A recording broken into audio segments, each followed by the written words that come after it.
성경 말씀을 봉독합니다. 아모스 7장 1절에서 3절까지 봉독합니다. 주 여호와께서 내게 보이신 것이 이러하니라. 왕이 풀을 벤 후 풀이 다시 움돋기 시작할 때 주께서 황충을 지으심에 황충이 땅의 풀을 다 먹은지라. 저가 가로되 주 여호와여 청컨대 사하소서. 야곱이 미약하오니 어떻게 서리까 하매 여호와께서 이에 대하여 뜻을 돌이켜 가라사대 이것이 이루지 아니하리라 하시니라. 아멘. 결국 그 아모스가 가서 외쳤을 때 북왕국의 지도층 사람들이 마음을 가다듬어 스스로를 돌아보고 우리가 정말 잘못되었다 이렇게 인식을 한 게 아니라 아마 그 실실 비웃고 이렇게 한 것 같습니다. 아모스를 보고 그 말을 들어보고 기분 나빠하면서 아모스의 말을 비웃음을 자아내는 그런 걸로 인식하고 전혀 두려워 떨지 않고 그런 모습인데, 거기에 대해서 하나님께서 아모스도 뭐 기분이 좋을 리 없지만은 하나님이 굉장히 마음이 안 좋아진 거예요. 그래서 아모스에게 이상을 보이는데 뭘 보여주냐면요, 풀을 벤 후에 대부분 풀은요 베도 또 뿌리에서 생명력이 있으니까 또 새 풀이 돋아납니다. 그런데 그 돋아날 때 하나님께서 황충을 준비하셨는데 그 황충이 푸른 풀을 다 먹어버리는 그런 모습을 보여주고 하나님께서 내가 이렇게 하겠다 하는 의지를 보이실 때 아모스가 아주 놀라면서 주 여호와여 청컨대 사하소서, 용서하소서. 야곱이 이스라엘 백성이 아직은 미약하기 때문에 그렇게 끔찍한 그런 재앙을 만나면 어떻게 감당할 수 있겠습니까 하고 하나님께 탄원을 하니까 하나님께서 마지못해 하시면서 그래 이것도 이루지 아니하리라. 이렇게 이제 그 하나님이 진노하신 그 상태를 만약에 아모스가 엎드려 간구하지 않았으면 그냥 끝장나는 거죠. 그 다음에 4절에 보면은 여호와께서 또 내게 보이신 것이 이러하니라.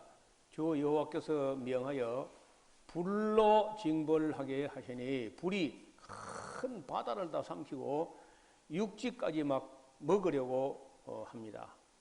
그러니까 그 아모스가 또 기도하기를 주 여호와여 청컨대 그치소서. 야곱이 미약한데 어떻게 서리까 하며 여호와께서 그래 이에 대해서 뜻을 기하였으되 이것도 그럼 이루지 아니하겠다. 이렇게 이제 2차까지 아모스가 하나님께 탄원함으로 그런 재앙은 거두셨습니다. 7절에 보면 세 번째 또 내게 보이신 것이 이러하니라. 다림줄을 띄우고 쌓은 담 곁에 주께서 손에 다림줄을 잡고 서셨다. 다림줄이란 거에 이제 이 실을 이렇게 들이우고 밑에다가 쇠를 가지고 줄을 달아놓은 겁니다. 그렇게 이래 보면 이것이 중력에 의해 가지고 수직으로 딱 섰는가를 보는데, 요즘 뭐 물반이라 해가지고 아주 편리한 기가 있습니다. 옛날에는 물반도 있었지만은 대체로 우리가 목소리를 배울 때에도 이 다림줄 이걸 가지고 수직으로 섰는가 말았는가 보는데 이걸 잡고 사신 거예요. 8절에 내게 이르시되 아모스야 네가 무엇을 보느냐. 내가 대답하되 다림줄이니이다. 여호와께서 주께서 가라사대 내가 다림줄을 이스라엘 가운데 베풀고 다시는 용서하지 아니하리라. 그래서 이제 마구 다 쓸어버리실 것 같았는데 아모스의 2번이나 탄원을 통해서 다 쓸어버린 건 안 하고 그냥 아마 개개인을 개인적으로 이렇게 다림줄을 봐가지고 잘못된 사람들은 처리하겠다 이렇게 하신 것 같아요.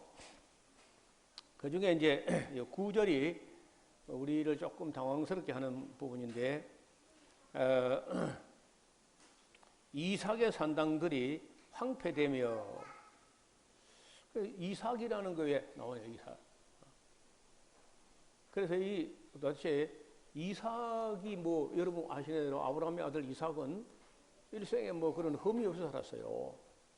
근데 왜 이삭의 산당들이 황폐되며 그 이스학 하는 그 말은 웃다. 그 90세 된 사라가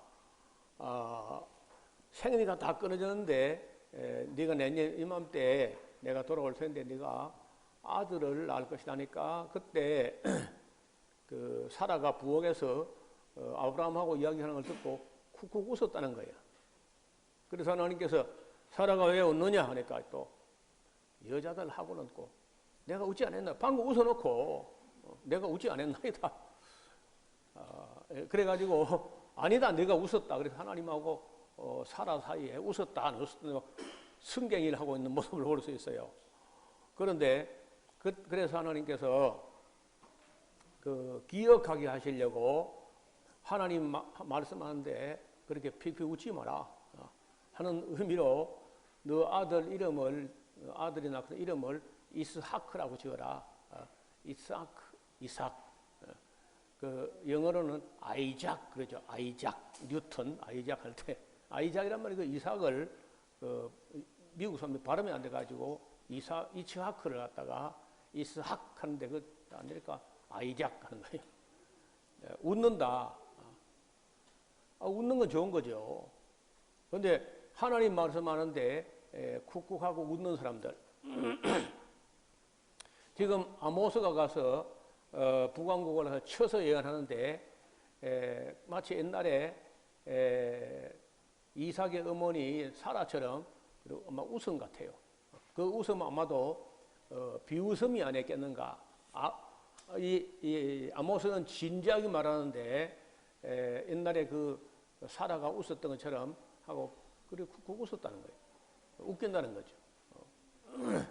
그래서 그 웃는 자들의 산당들, 비웃는 자들의 산당들이 황폐되며 이스라엘 성소들이 회파될 것이라. 내가 일어나 칼로 여로보암의 집을 치리라. 그러니까 이제 그 당시 이제 누가 비웃느냐 하면요, 산당에서 하나님 아닌 금송아지나 이런 다른 신을 섬기는 산당들, 산당의 제사장들 이런 것들이 이제 아모스가 말할 때 비웃는 쪽으로 웃고 그래 하니까 그걸 결단난다 하시고요.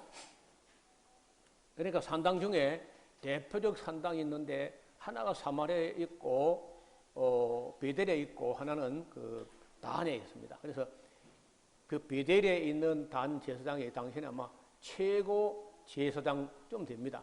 그러니까 최고 제사장은 베델의 산당 제사장, 그리고 이제 또 하나는 단에 있는 제사장, 이렇게 이제 두 군데 대표적 제사장들이 있는데 그 중에 10절에 보면요, 때에 베델의 제사장 아마샤, 베델 제사장 아마샤 이런 놈들이 이제 아모스가 말할 때 쿡쿡 웃고 비웃고 이렇게 했을 겁니다. 아마샤가 이스라엘 왕 여로보암에게 가가지고 기브라에 그러되 이스라엘 족속 중에 아모스라는 사람이 와가지고 왕을 모방하고 있는데요, 그 모든 말을 이 땅에 견딜 수 없는 소리를 합니다. 이렇게 아모스가 무슨 소리 하냐면요, 아모스가 말하기를 여로보암은 칼에 죽을 것이고 이스라엘 정령 사로잡혀 그 땅에서 떠나겠다, 이런 예언을 하고 다닙니다. 하면서 그 아마샤라는 그 베델 산당의 제사장이라는 놈이 아모스에게 이르되 선견자야 너는 유다 땅으로 도망하여 가서 거기서 떡을 먹여 거기서 예언해. 다시는 베델에서 예언하지 말라. 이는 왕의 성소요 왕의 궁이다 하고 이제 이 아마샤가 아모스를 질책을 합니다. 아주 비웃으면서 놀라지도 두려워하지도 않고 이제 그래 하다가 더 나아가서 아모스를 책망도 하고 또 여로보암 왕에게 고발도 하고 이렇게 하는 거예요. 그랬더니 아모스가 아마샤에게 대답하여 가로되 나는 뭐 선지자도 아니고 선지자의 아들도 아니요. 나는 그저 뭐 목자에 불과하고 뽕나무를 재배하는 배양하는 자로서 양떼를 치고 양떼를 따르고 있을 때 여호와께서 나를 데려다가 내게 이르시길 가서 내 백성 이스라엘에게 예언하라 하셨기 때문에 내가 예언하는 거다. 이제 너는 여호와의 말씀을 들을지어다.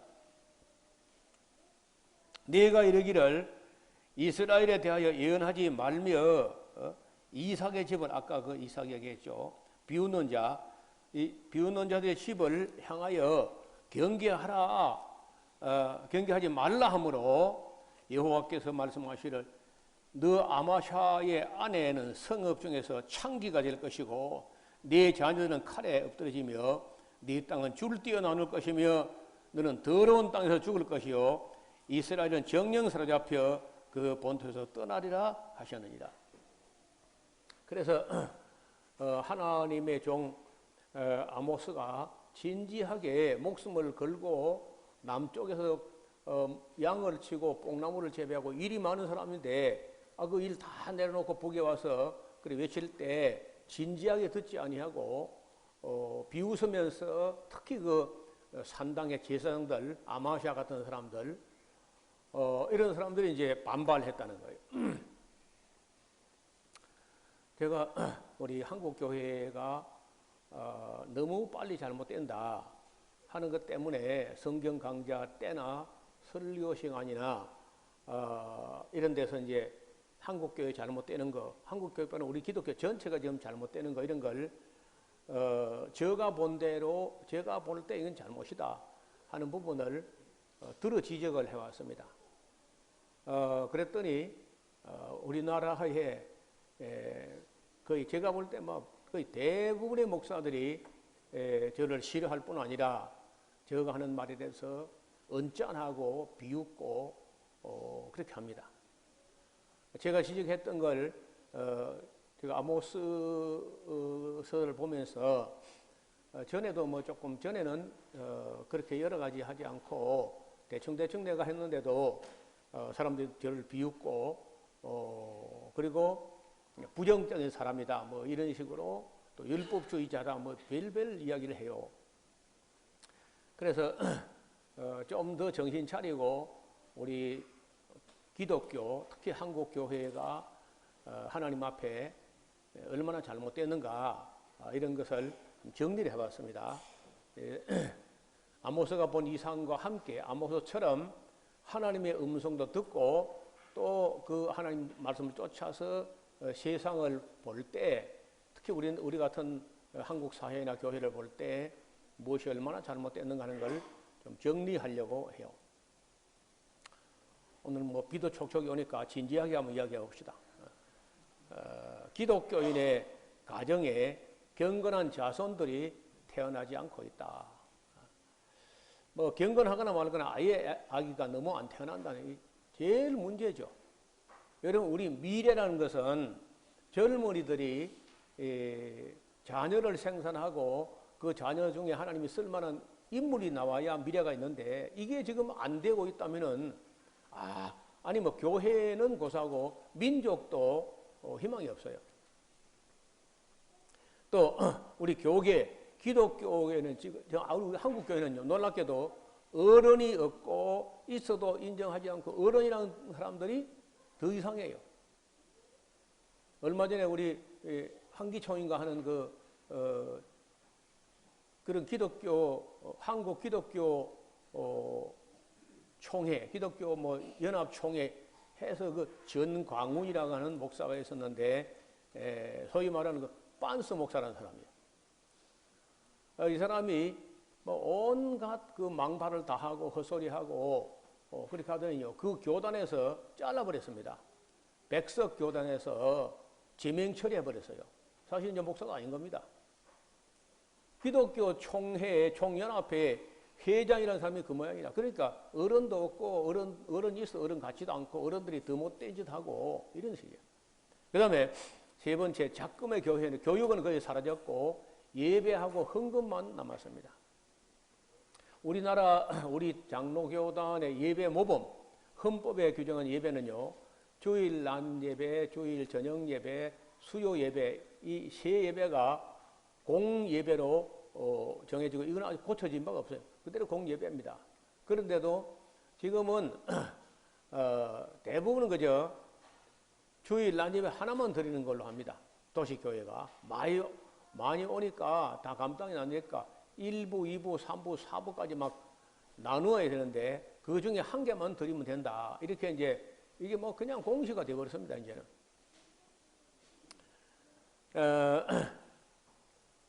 성도들은 교리도 모르고 성경도 모르고 신비 체험만 추구하는 쪽으로 기울어져 있어요. 교회 행사의 대부분이 요란한 이벤트 중심으로 흐르고 있습니다. 교회가 계명을 지키지 않기 때문에 사랑을 배울 곳이 없습니다. 교회가 귀신들의 난장판이 되어 있어도 목사들이 대부분 그 영들을 분별하지 못해요. 교회가 끝도 없이 분열하여 120개의 교단이 있는데 지금 보니까요 340개로 불어났어요. 계속 불어납니다. 나는 내가 에스라 교단 하나 만들까 하는 그것도 너무 부담스러워서 조심스러워서 안 하고 있는데 내가 하거나 말거나 벌써 340개나 347개인가 이렇게 막 전부 쪼그려납니다. 얼마 전에 합동하고 백석교단이 합해졌다가 이번 청에 또 쪼개졌으면 새로 5년 동안 어글어글 하더니 합해가지고 뭐 계속해서 안에 갈등하더니 결국 이번에 또 새로 또 쪼개지고 갈라지고 하는 거예요. 교회가 맛을 잃은 소금처럼 사회에 대해서 영향력을 행사하지 못해요. 교회가 사탄에 대하여 아무 아는 것이 없기 때문에 많이들 쏟고 있습니다. 교회가 사회에서 전혀 빛과 소금이 되지 못했어요. 교회 안에서는 성경 교육을 아예 포기한 상태로 있습니다. 일전에 어떤 집사가 메일을 보내왔어요. 자기가 볼 때 정말 노 목사 말대로 목사님들이 요절 가지고 잘 된다, 복 준다 이런 거 가지고 달콤한 소리 가지고 성도가 달래고 이거 있지 성경을 가르치지 않는다. 그래서 사람들 변화도 없고 그래서 안타까워서 자기가 어느 한 가정을 이렇게 한번 말씀을 전해봐야 돼서 창세기를 가지고 차근차근 이야기했더니 고등학교 2학년 학생이 완전히 태도가 달라지고 삶이 달라지고 이렇게 하는 거 봤다는 거야. 자기가 목사도 아니고 가정의학과 의사인데 의사라도 성경을 예스라우스 배운 대로 이렇게 전하니까 사람들이 변한다는 거예요. 그래서 지금 뭘 지금 놓고 고민하냐면요. 그냥 혼자서 목사님 그저 아는 척 모르는 척 하고 그냥 이렇게 할 것인지 아니면 게임 체인저 다시 말하면 완전히 이 교회를 확 바꾸는 차원에서 담임 목사에게 에스라 성경 강좌를 소개해가지고 담임 목사를 변화시켜가지고 이 교회를 새롭게 해야 되는지 어떻게 해야 될지 모르겠다 하고 메일이 왔어요. 그래 성도들은 잘 하려고 해요. 잘 하고 또 배우는 것도 오히려 잘 배웁니다. 집사 장로들은 잘 배워보니까요. 그런데 목사들은 신학을 했음네 내가 이미 목사임네 하고 공부하려고 안 해요. 배우려고 안 하고. 그러니까 여기를 지금 15,000명 이상의 목사가 다녀갔는데 배운 대로 실천하는 교회 그런 목사는요. 100명에 한 명이 채 안 돼. 100명에 한 명 같으면 150명 해 15,000명에 100분의 1이면 150명 해야 되잖아. 그치? 내가 볼 때 전국적으로 150명 목사가 창세기부터 계시로 가르치는 그런 목사가 없다는 거예요. 그래서 제가 볼 때는 가장 심각한 문제가 목사들이 성경을 가르칠 의지도 없고 실력도 안 된다는 거예요. 13번째, 그래서 교회는 신앙도 참신앙이 아니고 소망도 그렇고 사랑도 식어버린 그런 모습으로 변한 지 오래됐습니다. 교회는 언론이나 어떤 첨단 정보의 매체 활용도 뒤지고 있어요. 이단 사이비 사이트가 훨씬 내용이 풍부해요. 대형교회 그런 뭐 사이트 가봐도요, 그 너저러한 설교하고 뭐 CCM 몇 개 얹어 있고 내용 아무것도 없어요. 그렇게 시대에 뒤지고 있다, 범사에. 교회는 언론 플레이도 잘 못하고 이단이 훨씬 더 잘해요. 그런 것도. 홈페이지를 보면 정보화 시대의 세상이나 이단에 대해서 뒤지고 있으면 아무 한 게 없어요. 아무것도. 여러분 지금 이런 이 글로벌 네트워크 시대에 얼마나 좋은 매체가 많이 있는데 언제나 이단 사이비가 더 설칩니다. 교회는 잠잠하고 있고 실력도 안 되고, 그리고 교회가 거짓 방언과 신비주의로 빠르게 변질되어 가고 있고, 교회마다 뭐 1,000번째, 3,000번째, 5,000번째 이런 걸 강조하는데, 이걸 제가 2005년 14년, 15년 전부터 계속 이런 거 하면 안 된다고 뭐 방송으로, 설교로, 강의로, 라디오로, TV로 몇 가지 방면으로 했더니 지금은 조금은 수그러든 것 같아요.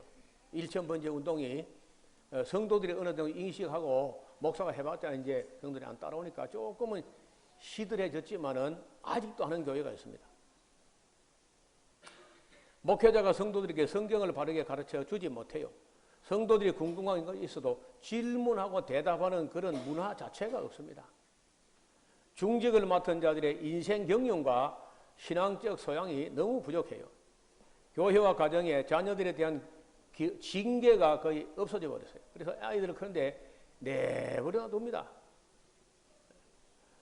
교회 안에, 기독교 안에 빈부의 양극화가 일반 세상보다 더 심각해요. 가난한 작은 교회는 성도가 10명도 채 안 되는 교회가 있는가 하면은 몇만 명, 뭐 몇십만 명까지 간다는데 아무 대안이 없어요. 교회 집회 문화가 품위가 없고 소란한 그런 소음밖에 아무것도 없습니다. 교회 교육이 흥미 위주로 흘러서 깊이도 없고 일관성도 없습니다. 그리스도의 삶 속에 하나님의 창조 원리는 그대로 그냥 무시되고 있습니다. 성도들의 삶에서 근면, 검소, 절약, 절제하는 삶이 없어요. 그리스도의 성윤리가 심각한 상태에 이르고 있고, 그리스도의 세속화가 타 종교보다 훨씬 심각한 수준이에요. 다른 어떤 종교도 여자들이 몸을 다 내놓고 막 배꼽을 드러내고 이런 종교는 없습니다. 기독교만 그래, 기독교 세계만. 그리스도인의 육체적인 건강 상태도 불신자에 아무 차이도 없고, 암이 발생하는 빈도가 기독교 나라가 1위부터 16위까지가 몽땅 기독교 나라예요. 암 발생 비율이 제일 높은 나라들. 그리고 기독교인들이 정치를 들어 했는데 정치 경제인들의 도덕 수준이 불신자와의 차이가 없고 더 나쁘거나 하고 욕을 먹습니다. 기독교 청년들이 철학이 없고 생각할 줄을 모르고 분별력이 없어요. 기독교 TV에 등장하는 설교 내용이 너무 품위도 없고 권위도 없고 내용도 없습니다. 기독교 신학자, 목회자, 그리스도의 환경의식이 희박해요. 환경을 파괴한 것도 기독교 현대 물질 문명이 간 곳에 환경 파괴가 더 심각해졌습니다. 기독교인들이 물질주의, 성공주의, 세속주의에 깊이 잠들어 갑니다. 환경 호르몬 때문에 남자 아이들이 정자가 생기지 않습니다. 농어촌 마을에 죽어가는 노인들에 대한 아무 대안이 없습니다. 농촌 교육자들의 생활 보장이 전혀 이루어지지 않고 있고, 그저 도시에는 재정이 넘쳐나고 시골 작은 교회는 생활도 안 되는 그런 식으로 해도 아무 대안도 없고 대책도 없습니다. 대부분의 교회 교육이 전문화, 집중화, 표준화가 되지 않고 중구난방이고 천방지축으로 자기 형편대로 하고 말아버립니다. 대부분의 교회들이 구약 성경은 아예 그냥 예사로 무시합니다. 40번째, 대부분의 목사들이 그리고 성도들이 율법의 참된 의미를 거의 잘 모릅니다. 대부분의 목사들은 성경을 다 가르칠 수 있다고 생각하지를 않습니다. 그리고 성도들은 성경을 또 다 배울 수 있다고도 생각하지 않습니다. 찬양도 마음에서 우러나오는 찬양이 아니라 거의 억지 찬양이나 선동적인 찬양에 불과해요. 이제 분위기를 띄우고 마귀가 역사하기 좋은 분위기로 집단 무의식으로 끌고 가는 그런 형식의 찬양들이. 또 대학을 나와도 엘리트만 정규직이 되고 나머지는 다 비정규직 노예 아르바이트 인생으로 전락합니다. 대학의 학비가 너무 높아서 자살하는 학생이 나올 정도로 대한민국은 국민소득에 비해서 대학 학비가 너무 높습니다. 교회들이 분별력이 없어 비본질적 프로그램을 가지고 변질시키고 있는데 많은 교회들이 성도들의 지적 욕구를 채워주지 못해요. 또 많은 교회들이 선교의식이 희박하고 대안도 없고 대책도 없습니다. 목회자들이 성도에게 지나친 부담을 강요하는 것도 예사입니다. 어떤 목사는 매 설교마다 헌금 이야기에 빠지는 일이 없이 그렇게 1년 내도록 헌금 타령을 한다는 거예요. 제가 성경 강좌에 온 목회자에게 가끔 그런 얘기를 합니다. 지어 짤수록 안 나오는 게 헌금이다. 너무 헌금 그런 소리 하지 마라. 그래 해봐야 나오는 거 아니거든요. 그런데도 불구하고 너무 그저 교회가 헌금만 강조하는 부담만 안겨주는 그런 식으로 하니까 성도들이 교회를 안 나가는 사람이 많아요. 많은 사역자들과 그래서 이제 영적 분별력이 모자랍니다. 설교들이 또 대부분 설교들이 성도들이 아주 식상해하는 진부한 그런 예화에 불과해요. 많은 성도들이 종말에 관한 이해도 없고 내세관도 불분명합니다. 신학대학에서 성경을 온전히 가르치는 그런 신학교는 찾아볼 수 없어요. 목사들과 성도들이 구원받는 것과 복받는 것 외에는 관심이 없습니다. 성경에 대해서 과잉 해석으로 인해 본래 뜻이 전달되지 않는 경우가 대부분입니다. 목회자나 성도들이 하나님의 영광을 생각하는 수준이 아주 바닥으로 떨어져 있어요. 대부분의 목사들은 율법 폐기론자, 안티노미안처럼 살아갑니다. 율법에 아주 눈길도 주지 않고 율법하면 아주 부정적으로만 생각해요. 목회자들과 교회가 국내 선교의 중요성을 인정하지 못하고 해외 선교만 중요하고 국내 선교는 등한해하는 가운데 이제 국내 선교가 안 돼요.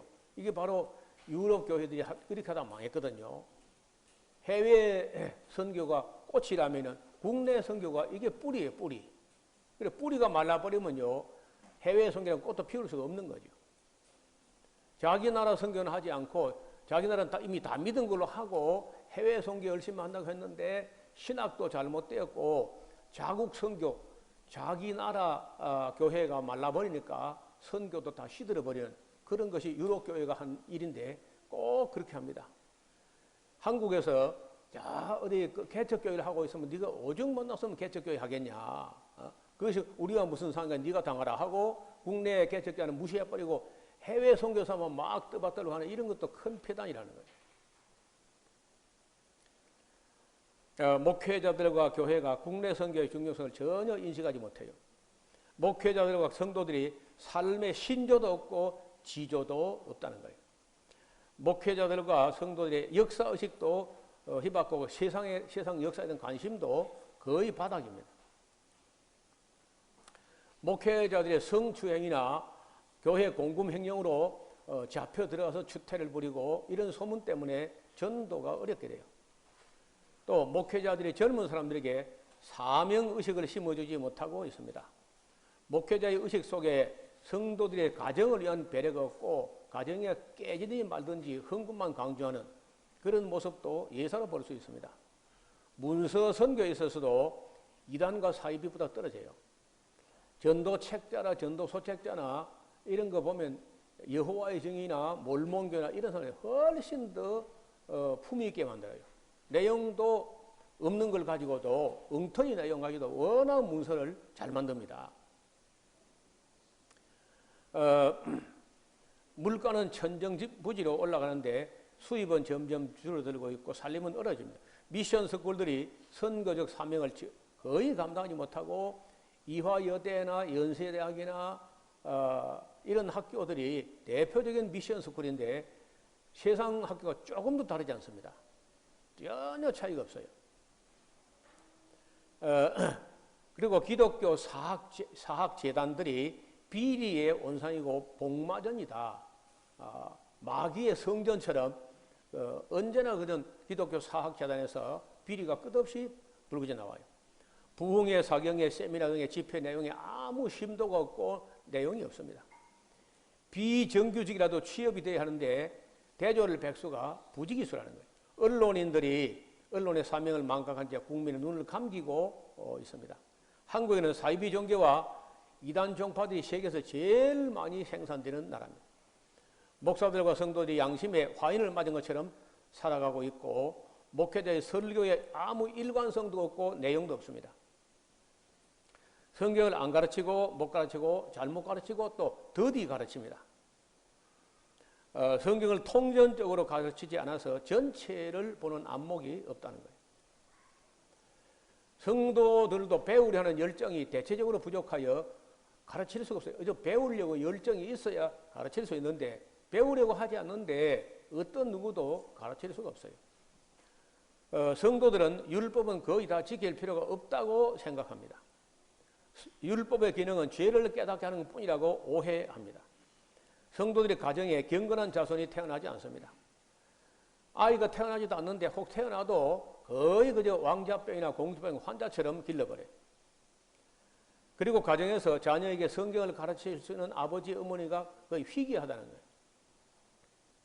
아까 말씀드린 그런 의사는 자기 자녀에게 성경을 가르치는데 그래 해보니까 이거는 모든 가정에서 해야 될 일이다 하고 자기는 교회에게 기대할 게 아니라 교회 그 실력도 없는 뭐 교육 전도사나 교회 교사가는 안 되고 아버지는 어머니가 자녀에게 성경을 가르쳐야 된다는 사실에 아주 크게 공감한다는 거예요.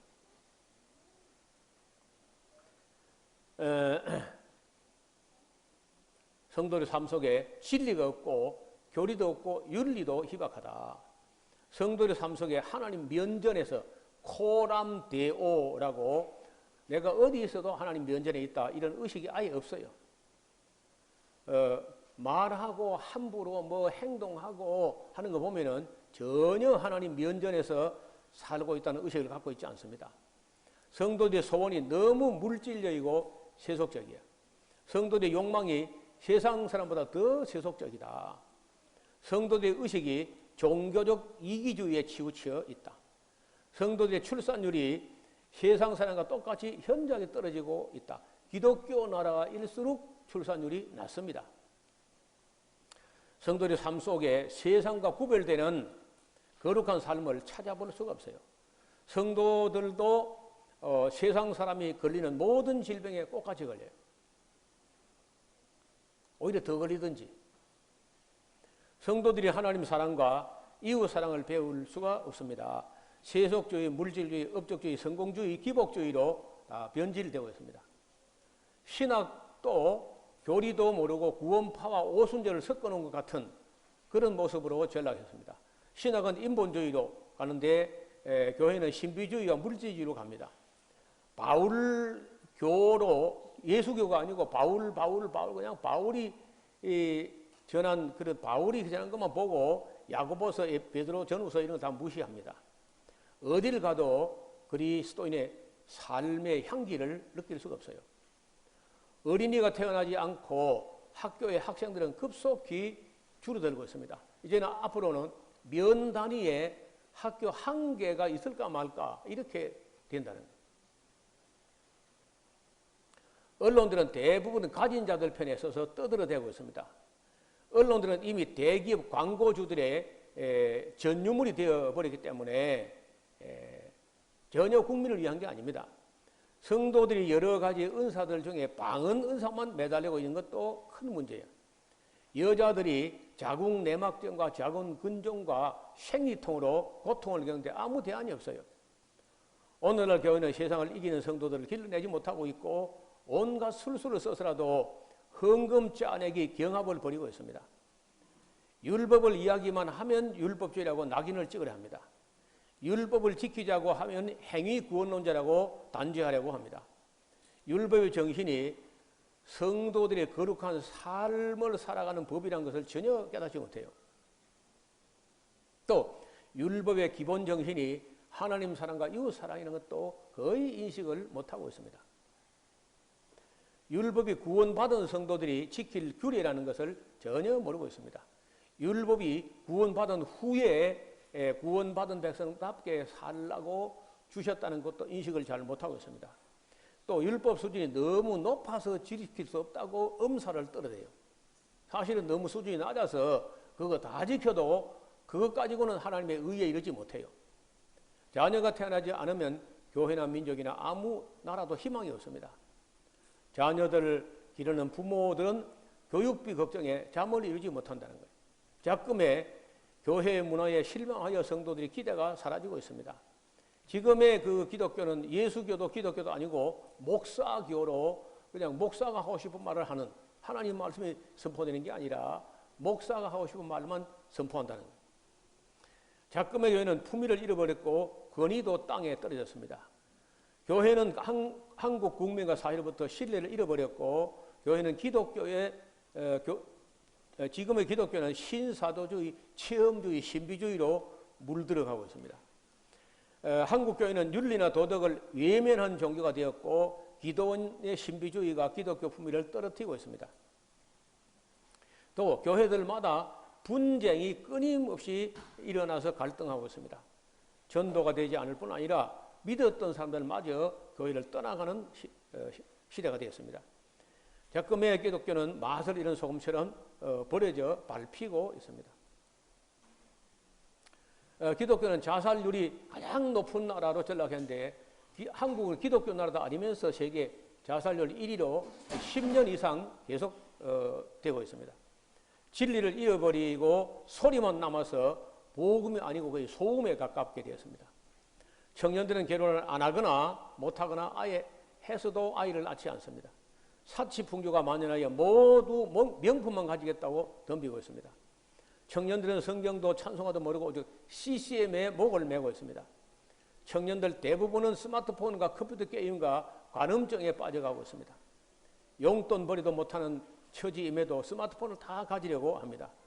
청년들이 결혼해도 주택을 마련하려면 반평생을 또 바쳐야 돼요. 교회는 10년을 다니도 66권 중에 단 한 권도 온전히 배우지 못합니다. 청년들이 배울 것이 없다고 하여 교회를 떠나고 있습니다. 역사도 모르고 현실도 모르고 미래도 모르고 가치관도 없습니다. 음식을 가릴 줄 몰라서 주의력 결핍증에 아이들이 시달리고 있습니다. 패스트푸드, 정크푸드 같은 음식들이 청소년들의 혈액을 오염시키고 있습니다. 한국 교회는 끝없는 분쟁과 분기로 세월을 낭비하고 있고 한국 교회는 끝없이 이단과 사이비 종교를 양산하는 종교입니다. 한국 교회는 바울 서신들 중에 몇 구절에만 매여 있습니다. 한국 교회는 성도들이 요절 몇 절만 가지고 살아갑니다. 또 입으로만 말씀 중심이라고 외치고 있을 뿐 성경을 배우거나 가르치지 않습니다. 입으로만 하나님 중심이라고 하지만은 실제는 다 목사 중심으로 전락했습니다. 하나님께서 쓰실 만한 인재가 배출되지 않습니다. 기독교는 출산율이 가장 낮은 종교로 전락했고 기독교는 대부분이 미국을 천국보다 더 믿고 좋아합니다. 횡적인 선교, 이웃 선교도 부족하지만 종적인 선교, 자녀 선교가 아예 이루어지지 않고 있어요. 경건을 이익의 수단으로 생각하는 사람들이 많습니다. 교회 안에 비본질적인 요소들이 너무 많이 들어와 있습니다. 대형 교회를 세습하는 일들이 계속되고 있고 믿음이 있다고 하지만 실천이 없는 죽은 믿음을 가지고 있습니다. 교회 예배의 아름다운 찬양이 사라져가고 있고 성장도 성화도 없고 성숙한 신앙을 찾아볼 수 없습니다. 미신적인 종교성만 남아있을 뿐 참된 신앙을 찾아볼 수 없을 정도로 제가 150가지나 이렇게 지적을 하는데 한마디로 교회가 다 가짜입니다. 거의 다. 왜 이렇게 되느냐. 기본적으로 신학교에서 성경 안 배워서 아무도.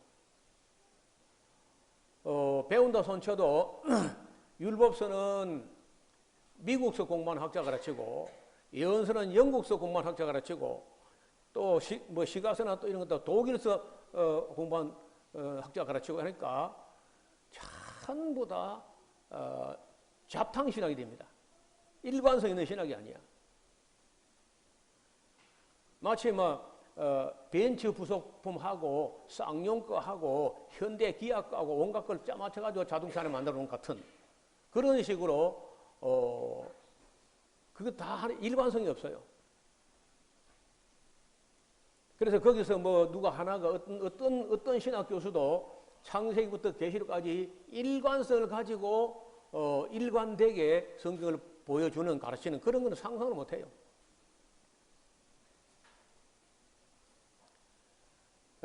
여러분 용을 보면요, 용. 그 앞에 대가리는 그 돼지 대가리야. 뿔은 사슴 뿔이고요. 몸은 뱀 거야. 발은 봉황발이고 전부 이것저것 주워다가 전부 넘을 겁니다. 그걸 갖다가. 그래가지고 짜맞춰 용을 만든 것처럼 오늘 신학도 온갖 다양한 신학의 부속품들 떼다가 조립한 것처럼 이런 식의 신학이기 때문에 그런 거 배워가지고는 누구도 일관성 있게 성경을 가르칠 수 없어요. 그래서 부족하지만 우리 에스라우스 안에 있는 성서 한림원에서는요, 저가 그래도 창세기부터 계시록까지 혼자서 다 정리를 한 걸 일관성 있는 순수 국산품으로만 만들어진 그런 신학 체계를 갖고 있습니다. 그래서 우리가 앞으로 아모스서를 읽을 때 그때 아모스 시대의 북왕국 이스라엘의 죄악만 보고 우리가 우리 시대의 잘못된 걸 보지 못한다면 아무 의미가 없어요.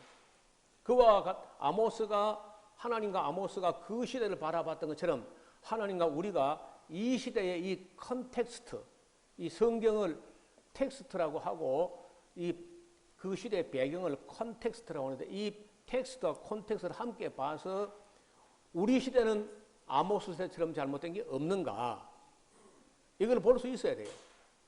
그래 안 하면 예언서를 공부하는 아무 의미가 없다는 거예요. 그냥 그 지식 몇 가지를 늘려가지고 교만의 재료가 된다면 아무 의미가 없는 거예요.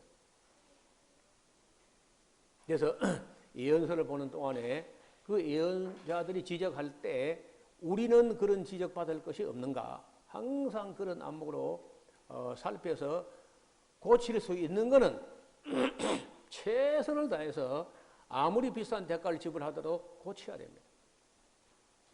그걸 성경에 비추어서 잘못된 걸 고쳐서 바로잡아가는 것, 원형으로 회복되는 것을 개혁이라고 그래요.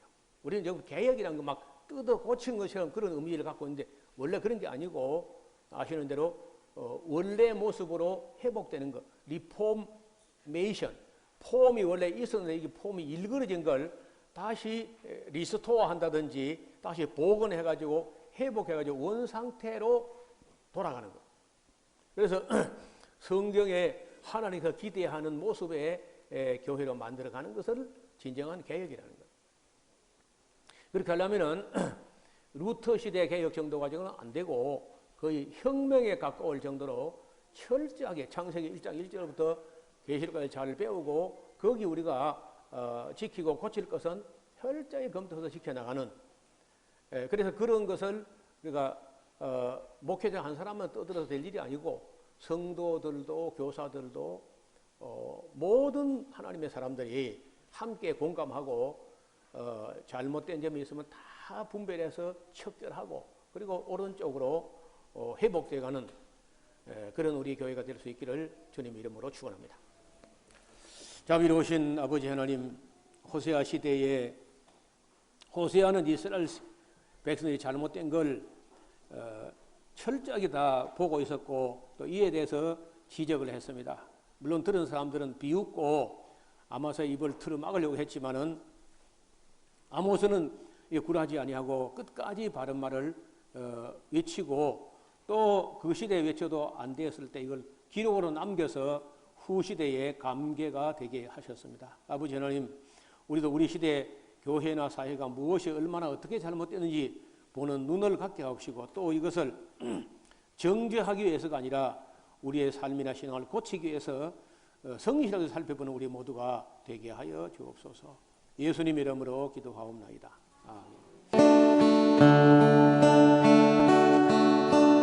마음을 다하고 성품을 다하고 힘을 다하여서 여호와를 사랑하라.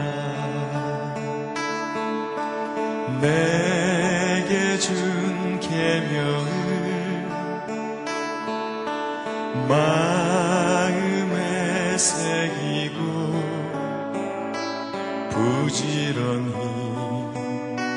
부지런히 이웃에게 전하여라. 그러면 내가 짓지 않은 그 집을 주리라. 내가 심지 않은 과실을 먹게 하리라.